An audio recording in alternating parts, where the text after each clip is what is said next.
De retour de New York, où il participait à l'Assemblée générale de l'ONU, le Premier ministre de transition Choguel Maïga a été accueilli par des centaines de personnes à l'aéroport de Bamako.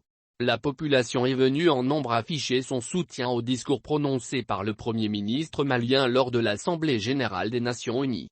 Choguel Maïga y dénonçait l'abandon en plein vol de la France concernant la reconfiguration de la force Barkhane pour justifier les pourparlers du pays avec l'entreprise russe Wagner.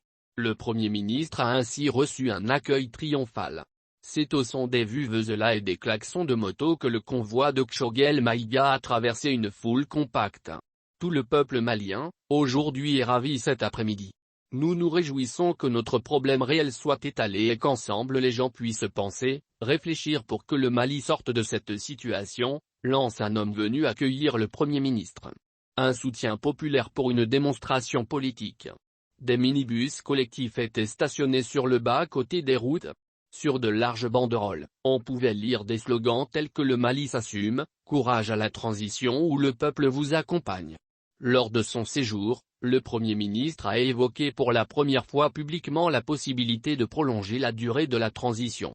Sans citer l'entreprise russe Wagner, il a justifié des pourparlers avec de nouveaux partenaires militaires pour faire face à l'abandon en plein vol de la France qui vise à redimensionner l'opération Barkhane. Nous avons donc tenu à signifier la volonté du peuple malien d'exercer sa liberté d'État souverain dans ses prérogatives de défense et de sécurité, avait déclaré Choguel Maïga. Sans juger de cette posture, Florence Parly, la ministre des Armées françaises a réaffirmé que la France n'a pas l'intention de quitter le Mali. Indignée, elle a qualifié ce lundi les accusations d'abandon d'inacceptables et d'indécentes. Des propos que le Premier ministre Choguel Maïga a refusé de commenter à sa sortie d'une audience avec le président de la transition.